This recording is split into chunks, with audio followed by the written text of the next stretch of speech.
Thanks for joining us and welcome to our Retain Your Brain Coffee Club presentation. Just wanted to get started with a little bit about myself.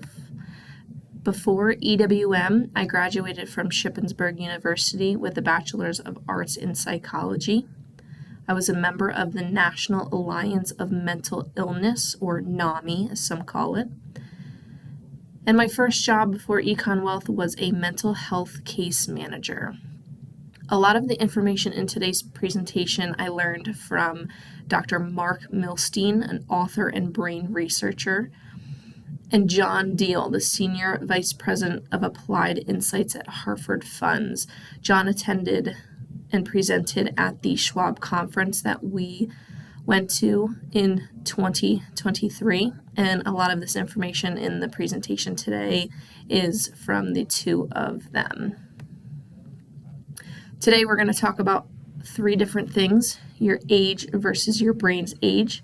They're not always going to be the same. Brain health and the importance of brain health and keeping your brain clean.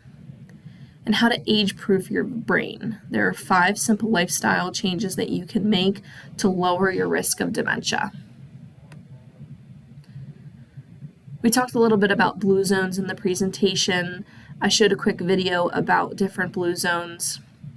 Blue zones are 5 areas in the world, you can see them here listed, where people are reaching older ages and living till 90s, 100s, even a little bit above 100 years old. But why? These people have adopted the 5 lifestyle changes and truly live life to keep their age longer.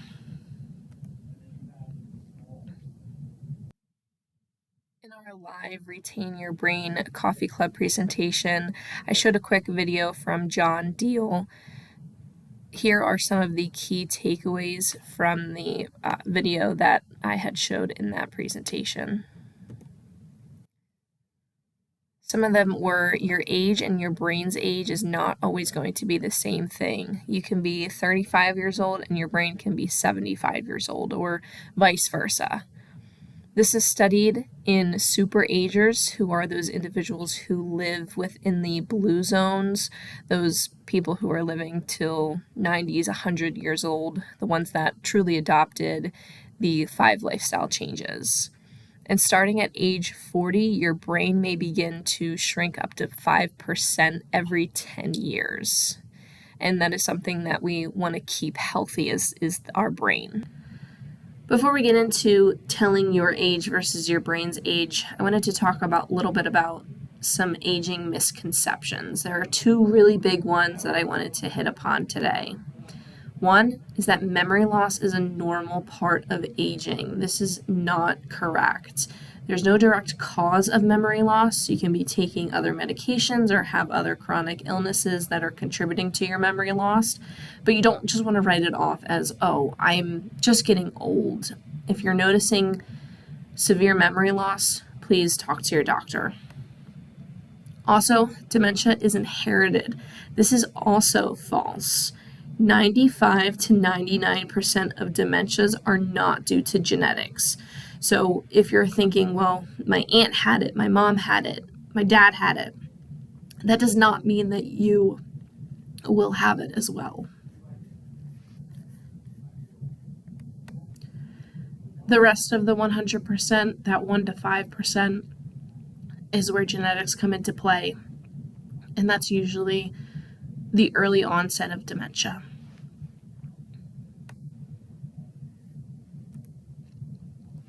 There are some self-assessment questions that we went through in our presentation that you can ask yourself as well, just to get an idea of how old your brain truly is. The first question is, how well can I manage my day? Do I forget my schedule? Do I lose my keys every day? The everyday part is where that really comes into play. If you're noticing that memory loss happening consistently, that's when you want to start to talk to your doctor. Second question is, how well can I move and maintain my balance? Do I fall a lot? Do I walk okay? How well can I walk? Are you getting from point A to point B, and also are you getting back? How old do I feel? If you have a positive attitude on your age, then you'll have positive results. You'll be more apt to get out and be social, do all of the 5 lifestyle changes.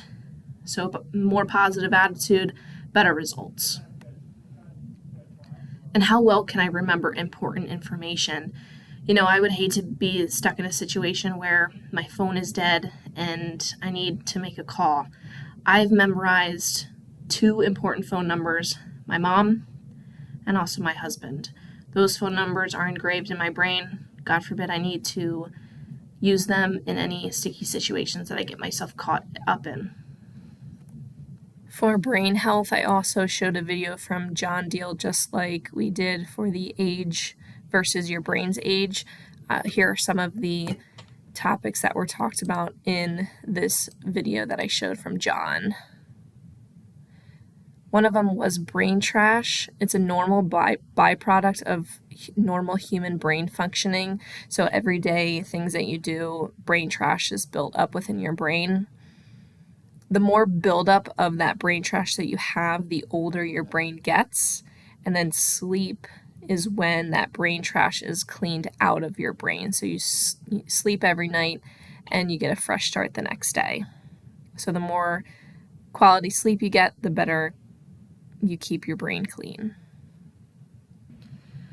So the 5 lifestyle changes, they're here, but how can we really implement them into our lives?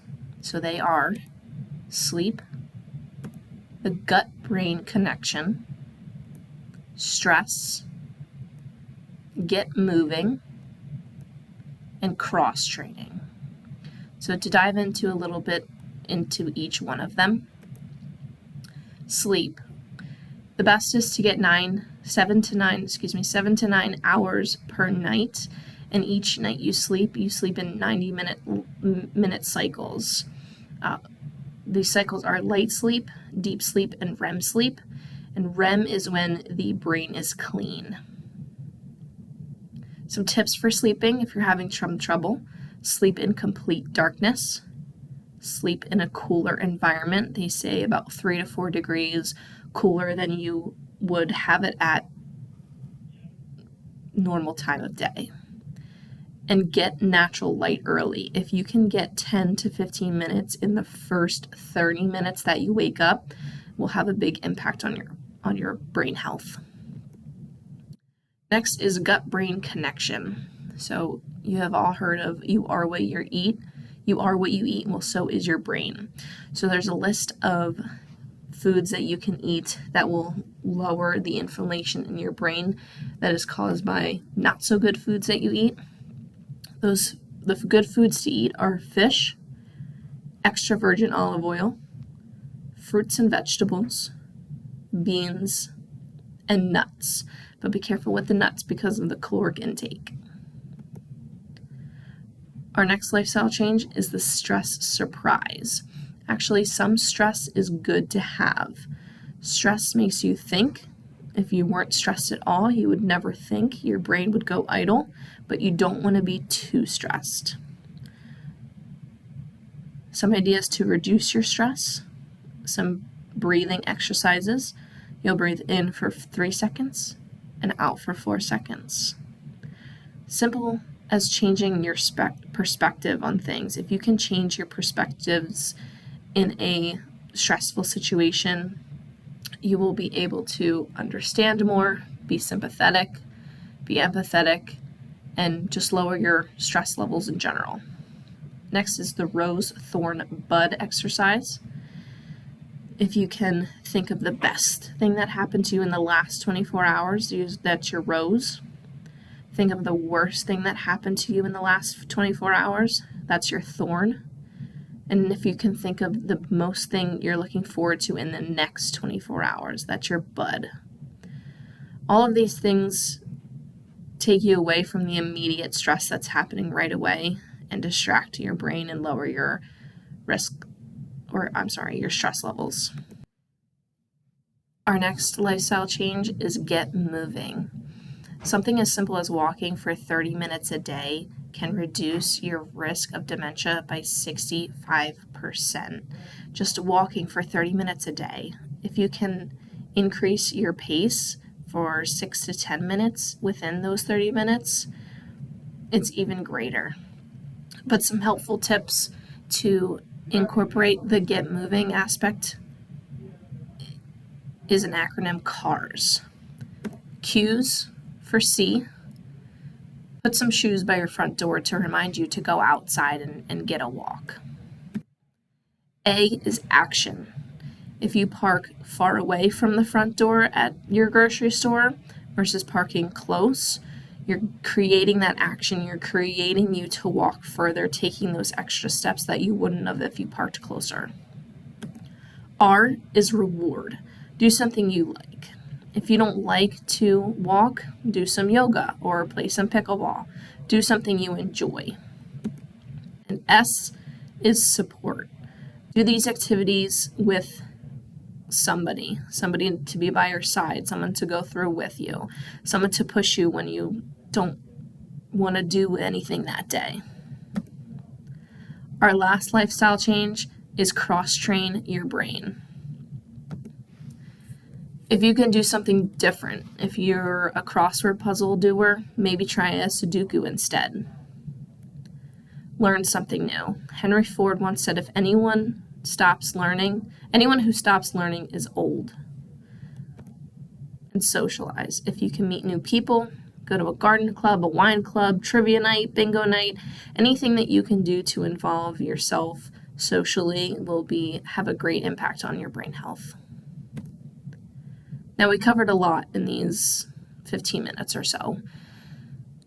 One is brain age versus your age. They're not always going to be the same thing. Brain health and how it's super important to minimize your brain trash, keep your brain healthy, get your sleep that you need to refresh for the next day. And then those 5 lifestyle changes that can ultimately lower your risk of dementia. We truly care about you. We want you to have a long life. We want those lives to be enjoyable and good quality, and we want you to enjoy the rest of your years.